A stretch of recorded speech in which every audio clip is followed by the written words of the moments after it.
Hello and welcome to the program. I am Folashade Ogurinde.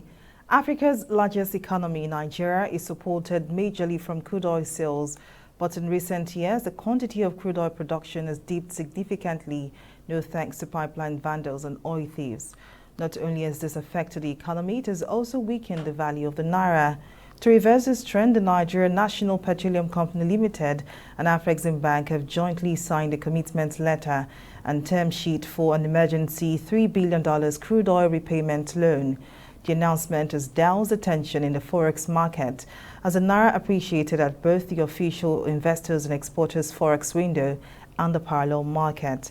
But industry watchers say without an improvement in the nation's crude oil production level, the relief is only temporary. Well, joining me now for more analysis is Kalu Ajawi, is an economist and financial expert. Thank you very much for joining us. Now, just after assuring Nigerians that petrol price will not go up, the Nnpcl announced that it had secured a $3 billion emergency loan from the African Export-Import Bank to stabilize the country's volatile foreign exchange market. What do you make of this? Well, they had to. The point is that we depegged the naira from the dollar, so we allowed the naira to float. And the expectation was that there was going to be supply coming to the market from the willing sellers. And that would help the market to sort of defend the naira, bring it to a level that was acceptable to importers in Nigeria. But the rate has just gone one way, it's gone up. So what does the federal government has done with Nnpcl is to go get 3 billion advance payment on oil sales. So just the announcement of that means that there's going to be more supply of forex into the Nigerian currency market. And of course, that has then strengthened the naira on the market. So it's a good short-term play. It's a kind of a solution. It's not a long-term lasting way to address supply issues. This would work as long as there's a 3 billion there, right? But once the 3 billion goes away, then I start to get worried on what other tricks we have up our sleeve here. Now, we saw a relief in the FX market as the naira appreciated, but for how long do you think this trend will be sustained? I think the markets operate with psychology and perception. So when the speculators look at your FX reserves, they know what you can do. And we saw the audited results from the CBN. We had less than, say, 30 billion really available there. Even if we're not going to just pay for imports, just to defend the naira, 30 billion, not a lot. This move addresses supply, so it helps the naira, right? But it's very, very short term. If imports do not reduce or oil exports do not go up, then this 3 billion news will not have the effect as intended. The real thing that would help the naira is if we start to hear that the oil exports have started to go up and that are sustainable and that we have less of the oil theft. Once we start to hear that news, then we can see the speculators will start to go away because there will now be an inflow of dollars on a consistent basis to Nigeria. Yeah. But is a loan the best strategy for Nigeria? Rather than fix the problem of crude oil theft, which has robbed the nation of badly needed revenue, the president has chosen the route of acquiring loans. Which is my point exactly, right? We're not addressing the issue, but we're looking for a palliative to the crude oil theft. But this is a short-term measure. Perhaps there's a larger plan to go after the oil theft, and we need to buy ourselves time. So I'm giving them full marks for this theft in the Delta. We've also got to address the banditry inside Nigeria that is preventing farmers from farming and producing food. So we're importing PMS, we're also importing food. We need to stop these two so the naira can firm up and the exchange can also get more inflows. Also, remittances also going to be a big factor. So this buys them time, but what we do with the time is not going to be in what's going to happen to this 3 billion and to the naira exchange rate. If the market sees down, food imports are going down, then the naira will on its own get its true value and be stable. If we just see nothing but more of the same, then even with the 3 billion, the naira will still lose value. It's all perception of supply, future supply, not today's supply of dollars into the Central Bank of Nigeria. Well, detailing how the deal will work, the federal government said emergency $3 billion crude oil repayment loan was not a crude for refined product swap, but an upfront cash loan against proceeds from a limited amount of future crude oil production. Now, how risky is this transaction, if there are any? Okay, so what they've done is simply said, hey, we want to get advance payments on crude oil sales that we're going to make. So now when Nigeria sells crude oil, it goes to JP Morgan, then it's moved from JP Morgan to FARC, and then it's shared. And Nnpcl has gone to the bank and said, hey, we're going to earn maybe 10 billion. We want you to give us 3 billion in advance of what we're going to earn. Give it to us now. So we're spending tomorrow's revenues today. That's what we've done. So it's like advance payment of future sales. The risk to that is that what happens if we don't sell that oil? What happens if we have a total breakdown, right, of cannot export crude oil? Then we are now owing, because now it's just an advance payment. Of course, there'll be a cost, but once we stop being able to export crude oil in sufficient numbers, then this debt, then this like contingent liability then crystallizes into a debt. So for now, it's an advance payment, maybe a flat fee or a simple fee. But I'm sure there'll be a covenant in that agreement to say, if you don't pay, these are the defaults and consequences, and those will then convert this into a bond, which are payable in Forex. So that's essentially what this deal is all about. It's good if you can supply. It's bad if you cannot supply products, because you are now on the hook for the advance payment that you have received from the bank. How optimistic are you that Nigeria will be able to meet up with these demands? Well, my heart says we will be able to meet it, but my head is telling me something else. Because if just last year we were talking about crude oil pipelines, the Nnpcl MD was in our Delta, we saw all the illegal pipelines, we saw the previous past Minister of State for Petroleum told us 700,000 barrels were shut in from crude oil. And we assumed all that was done. It was a last year issue. I'm a bit surprised that in 2023, we're still talking about crude oil theft. Now we've seen the videos of the Air Force bombing barges. So it's still going on there. So we have to understand this is the number one economic threat in Nigeria. The fact that crude oil can simply be stolen, right, from Nigeria. That's the number one economic threat to Nigeria. And all hands, and I mean, we say this literally and figuratively, all hands have got to be on that deck to ensure that the crude oil now is exported out, because we've got to pay back this loan that we've taken. Then we'll have to earn money to give to the states and the locals to then take care of the policies of the administration. So we have our work cut out for us. It's a very simple transaction. Sell oil, pay back the debt, and then invest in the Nigerian economy. If we can't sell oil, then the economy is not going to grind to a halt. So whatever we are doing, we must ensure that we are able to take that oil from the creeks to the market and end that dollar revenue back to Nigeria. Now, critics of the government have said the loan is a mere ruse to force the naira to appreciate on the parallel markets. What's your thought on this?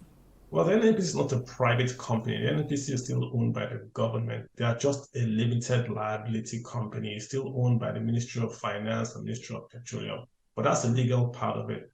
The idea of taking this loan specifically was to address the outstanding obligations in the Forex market. The airlines are still complaining. We have lots of trapped funds in the forward FX market that needs to be cleared up. Like I said, this buys them time. You clear up those obligations, you signal to the market and to speculators that, listen, we have some funds to defend the Naira. So the Naira will gain some value. So it's a good move. There's nothing to now export the produce to pay off this loan. So specifically, this was taken to address exactly what they're accusing the government of doing. If you have assets can monetize your income today to achieve an objective. The problem is that we've created a fiscal hole in the future, that if we're unable to make current revenues count, then that fiscal hole will have to be covered down the line by borrowing. So that's a big risk there. So I hope again that we realize that we must export crude oil. No ifs, no buts. We just have to do it. Yeah. Now, we've seen petrol subsidy return in Kenya, and there were suggestions that the government was considering bringing back subsidy for a limited period to avoid a petrol price hike. Do you think such a suggestion is workable, though President Tinubu has said emphatically that he is in no way going to return subsidy payments? It's an interesting question, and I'll let you know why. Right now, local petrol prices are really now a reflection of the international crude oil price and the dollar exchange rate. This transaction, taking future revenues today, is actually a form of subsidy on the PMS local price, because what we've done is that we've reduced the exchange rate in the economy using future revenues. So in effect, there's a bit of subsidy in the market now for PMS. I've also heard the president say that fuel price will no longer go up. He's saying is that even if international prices go up, fuel prices will no longer go up. That tells me there's also a subsidy already built into the price of local PMS. So it looks like the subsidy has actually gone, or should we say the track of making the market fully market-based is gone. There's going to be interventions here and there. It won't be called a subsidy, but if you intervene in the currency market, you are actually intervening in the PMS market. So we might see more of this, derivative types of subsidies, not a direct payment of the importers bringing in the PMS by adjusting the exchange rate, which would then lead to a lower pump price. That's what I think is going to happen going forward.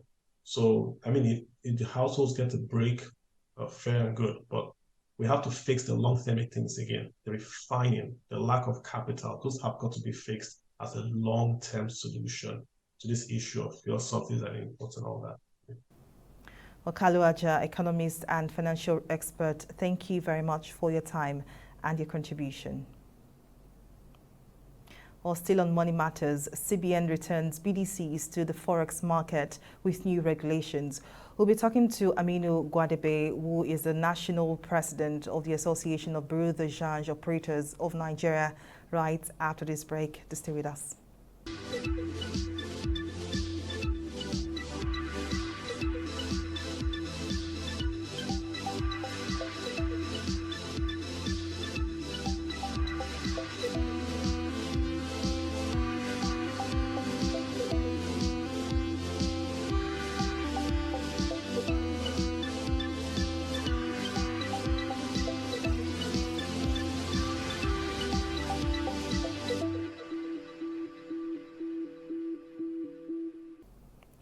Welcome back to the program. The Central Bank of Nigeria, CBN, has returned Bureau de Change operators to the foreign exchange market with new guidelines on their operations. In a circular to BDCs signed by the CBN Director, Trade and Exchange Department, OS Naji, the Apex Bank said the guidelines were to improve the efficiency of the Nigerian foreign exchange market. In July 2021, the CBN had stopped dollar sales to BDCs, accusing the operators of carrying out illicit transactions. The Apex Bank also stopped issuing new licenses for BDCs and directed weekly dollar sales to commercial banks. Well, Aminu Gwadebe, the national president of the Association of Bureau de Change Operators of Nigeria, joins us now. Thank you very much for coming. Now, BDC operators have finally been readmitted into the foreign exchange market with some fresh guidelines. Thank you very much for this interview at this critical moment, because it gives us the opportunity to make explanation and guide our members accordingly. First, we want to thank the CBN. After 2 years of no recognition 2 years of exclusion in the foreign exchange market, now they have reconsidered the Bureau de Change to be part of the new framework, new reforms in the foreign exchange market. So for the CBN to have said, okay, these are my new operational mechanism for the BDC in the foreign exchange market in terms of even the rate, anchor rate that the Bureau de Change will be doing in their day-to-day transactions. 2, in terms of the requirement to ensure that their license is not revoked. So this is the result of our engagements, collaborations that has been going on for the past 2 years since the Bureau de Change are excluded from the foreign exchange market. So it's a good news. We see it as we await further framework and operational mechanism to be unveiled. Now, in the circular, the CBN stated that the new rule was that the spread on buying and selling by BDC operators shall be within an allowable limit of -2.5% to +2.5% of the Nigerian foreign exchange market window weighed average rate of the previous day. Now, what do BDC operators make of this new regulation? Foreign exchange platform, there's what you call bid and offer rate. That is their buying and selling rate. So, and it appears that every other person now, the rate is using is the parallel market rate. And as a licensed Bureau de Change, you are not obliged to be playing in that space. What is that space? The space of undocumented Bureau de Change. So, like I said, is as a result of engagement. Ab initio, the Apex Bank doesn't even want to know what the Bureau de Change are doing because to them, their activity is entirely suspended. So now they are looking into revisiting that suspension so that they will ensure that the Bureau de Change are also involved or included into the new harmonized market. And in doing that, first, they have to come out with a rate anchor. So this is what we call a rate anchor, so that you won't be cutting rate in a twinkle of eye. So they are trying to ensure that there is an anchor rate that will guide their operation in the first instance. And that is why they come up with that -2.5% and +2.5%. What that means, if the average rate should be -2.5% of that 800 naira, the closing average rate of the IE window. And same if I'm selling, my selling rate should be +2.5% above the IIE weighted average rate that closed yesterday.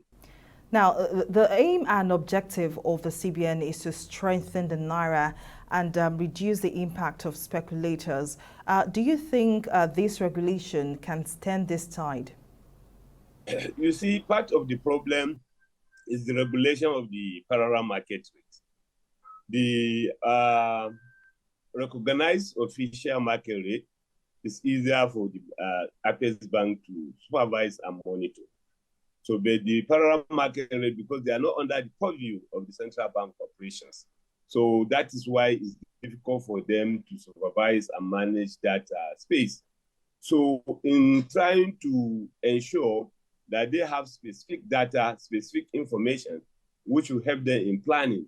That is the reason why they are now ensuring that the BDC are also involved in their planning modalities. Because you see, the mechanism of central bank in terms of exchange rate stability. And part of the problem, whether we like it or not, the suspension of Bureau de Change in 2001 is one of the beginning root causes of this crisis. Because what that suspension portends is that the entire retail market, where the volatility is pervasive, has been denied liquidity. And the reason why the Bureau de Change are in that schema of foreign exchange distribution or retailing is to ensure that the retail end market is liquid. If the retail end market is not liquid, because every other Nigerians now is like a BDC operator, are there to help the CBN fight the activities of the parallel market in terms of liquidity, so that people will not just be cutting rate like naked wire, whereby in an twinkle of eye you see the exchange rate volatility and every other speculations and hoarding and dollarization of the economy. So in a way, if they continue the action plan, continue to look at the side of the Rudy. That there are reports that some BDC operators have shunned some of these regulations. What do you say to that? I want to call on all of my members to ensure that they comply with the new mechanism of the Rudy change operations in Nigeria, so as to ensure they are on the new list, because that is one of the reasons. The CBN is going to streamline the number of the Rudy change in Nigeria for better management, for better relationship, and for better operation. So let's try as much as possible to comply with the new requirement. Well, Aminu Gwadabe, the national president of the Association of Bureau de Change Operators of Nigeria, thank you very much for your contribution and your insight. And that's it on Money Matters. Many thanks for watching. I am Folashade Ogurinde. Bye for now.